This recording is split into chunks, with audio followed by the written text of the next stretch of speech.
Hello everyone, this is Story Dive, back again, reviewing, recapping, and breaking down the Easter eggs and references in another episode of American Gods. This time, Season 3, Episode 5, titled Sister Rising, which is likely a reference to Bilquis, who sort of finds herself in this episode. I have to admit this was not one of my favorite episodes of the series. It was a little bit too slow for me, but there were some interesting things that happened, especially with Bilquis, and a bit more backstory added to Technical Boy. So without further ado, let's get to that. Welcome to Chicago. The episode starts out in 1893 Chicago at the World's Columbian Exhibition, or World's Fair in Chicago. The scene is narrated by what I assume is Mr. Ibis, thus making it a kind of coming to America story, or rather the origin story of Technical Boy. The Susie and the Banshees track Hong Kong Gardens plays in the background, while we witness the best exhibitions and innovations this World's Fair has to offer.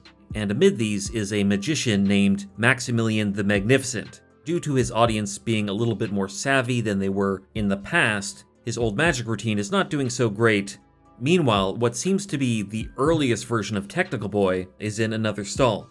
This version of Technical Boy seems to be human, and is actually an inventor trying to peddle his invention, an automaton or early robot, at the World's Fair. And I have to note that this automaton really kind of looks like Technical Boy, as well as one of the members of the German electronic band Kraftwerk. Maximilian gives Technical Boy, or whatever his human name is here, some advice on how to make his exhibition a little bit more exciting, as the automaton can only write one thing at this point. He says, like Edison did, Technical Boy should fake it until he makes it. So based on this advice, Technical Boy hides beneath the automaton and guides it so that it can play chess against the audience. This is a reference to a real, or rather supposed automaton from actual history, referred to as the Turk or the Mechanical Turk, created in the late 1700s that was thought to play chess. But like this automaton, it didn't really play chess on its own, it was a hoax. Maximilian's advice was only a setup designed to destroy this new technology. Obviously, Maximilian doesn't want this kind of tech competing with his trade, magic, so he smashes the bottom of the automaton, revealing the fraud, destroying interest in this new tech, and stealing the audience back to his show.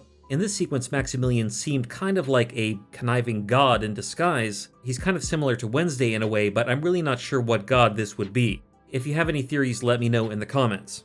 I'm not sure exactly how the sequence plays into the current state of the modern Technical Boy, but it could be that the inventor of the automaton is actually a descendant of Bill Sanders. That would tie Technical Boy's story into Bilquis' story, but that's just a guess. Or perhaps when Bilquis touched Technical Boy, she connected him to the life of this guy, his forefather, and that's what's really messing him up. If you have any theories on how the inventor will play into Technical Boy's story, let me know in the comments. Back at the private facility where Bilquis is being held by Bill Sanders' security detail, they are still using heavy metal to torture her. However, like last episode, in her mind, she is communicating with the Orisha Oshun. Oshun seems to remind Bilquis of her origin before she was Bilquis, the Queen of Sheba, saying that the men who gazed on her transformed her into a demon, so she adapted to this. However, this isn't her true original identity, and she also asks Bilquis about Bill Sanders, asking her if she got what she needed from her last sacrifice, and Bilquis says that Sanders made her feel as empty as he was, which explains why she didn't seem very happy after she consumed him. Oshun then says that Bilquis is a giver of life. You are a giver of life.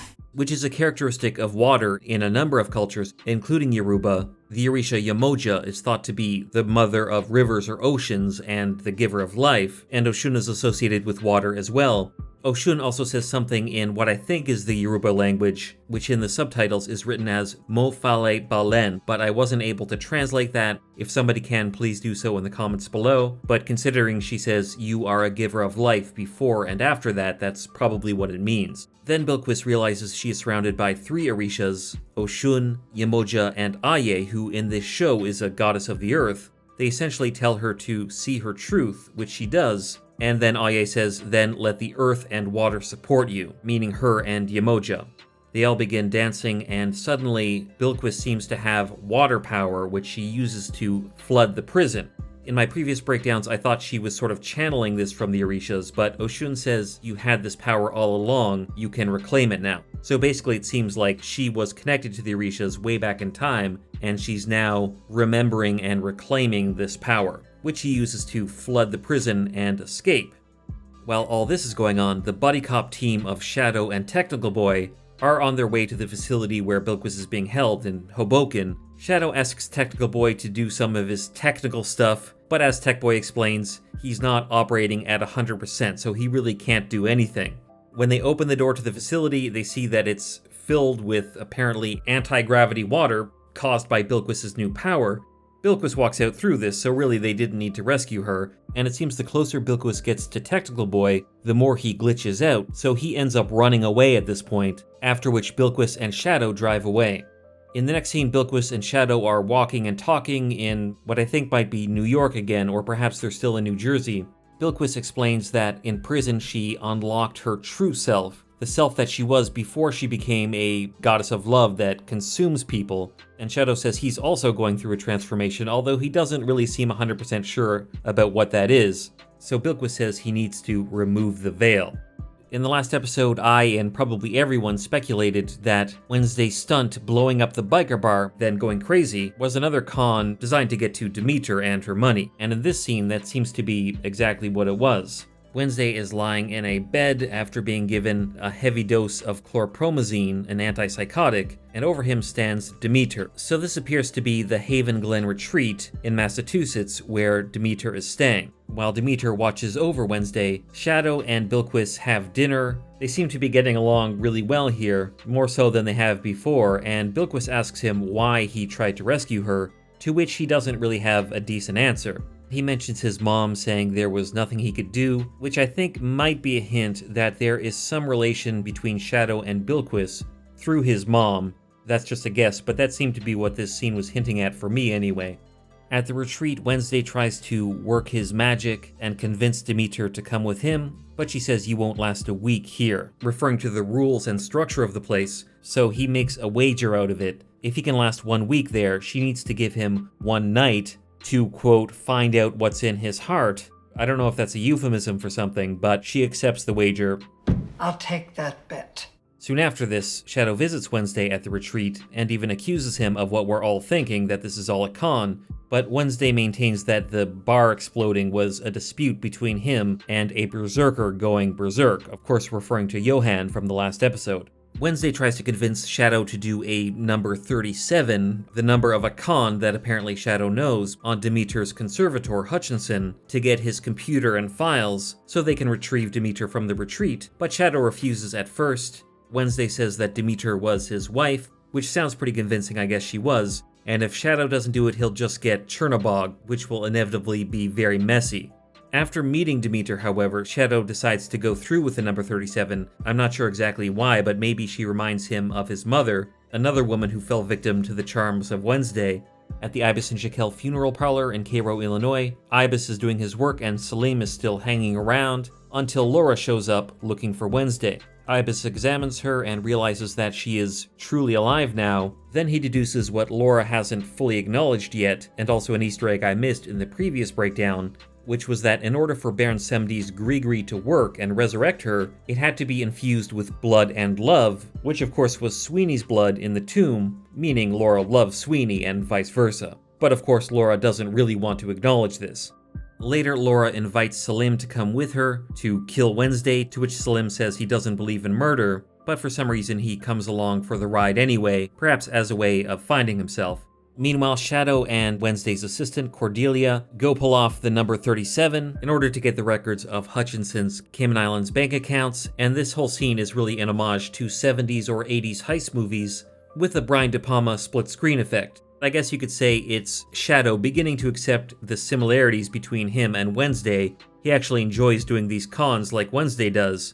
Files. I reckon they work in pairs. In the end, Shadow and Cordelia are able to use what they know about Hutchinson's finances to get him to let Demeter and her fortune go from his care, but Hutchinson says it'll take him a few days.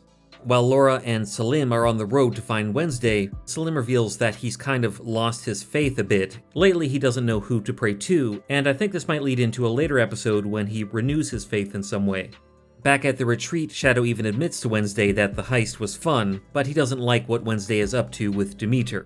Demeter is in this area painting. Of course, wherever she is, she's surrounded by plants because she's a goddess of the harvest, and in the background of the shot we can see a painting that apparently depicts Lucifer tempting Eve, which might be a reference to Wednesday tempting Demeter. Although I suspect, despite his manipulative nature, Wednesday does have some real feelings for Demeter, which he will struggle with in the next episode. Demeter explains that her love affair with Wednesday was at first like opening a bottle of champagne, but she says that the pain of loss essentially caused her to grow cold and fall out of love with him, which Wednesday seems genuinely hurt by. Checking back in with Technical Boy, he goes to a warehouse where the automaton that we saw from the beginning of the episode is stored, and goes underneath it like he did at the beginning of the episode. Again, I'm not exactly sure what the connection is between Technical Boy's glitchy state and this automaton, but if you have theories, let me know. After Shadow returns to Lakeside and Mabel's diner, Mabel tells him that aside from Allison still being missing, there have been several break-ins, and of course they're still having an issue with the panty thief, and folks are beginning to suspect that it's the same person. But she says I'm from Missouri on that one, which means she's not sure, she doesn't really believe it. Then Shadow turns and sees his former wife, Laura, who he's now seeing for the first time in a while in a truly alive state. Laura's of course there to find out where Wednesday is so she can kill him, but based on the preview for the next episode, as you would expect, Shadow is not totally on board with this. Despite all that Wednesday has done, he's still Shadow's father, and Shadow still feels some loyalty to him. He's my father. We also see in the preview for next episode that Sam Blackcrow from the previous season will return, evidently showing up in Shadow's building in Lakeside, and Wednesday is continuing to scheme on how to get Demeter out of the retreat and retrieve her money, and in the preview we can hear him saying, "This is my masterpiece." So who knows exactly what he's plotting, but it's probably very elaborate and convoluted. I hope he does eventually realize that he does really care about Demeter, but we'll have to see. So that is the end of the episode. As always, I would love to know your thoughts in the comments below. What did you think about this episode compared to the others? How does it rank? Also, did you notice any Easter eggs or details in this episode that I didn't? Or did I get something wrong? If so, please let me know in the comments below. If you enjoyed this video, give it a like, subscribe to the channel, and hit the notification bell so you don't miss my next review of American Gods. Check out my American Gods playlist and my video on Neil Gaiman's other book, Coraline, linked on the screen. Thanks for watching, and until the next episode of American Gods, premiering next week. Until next time.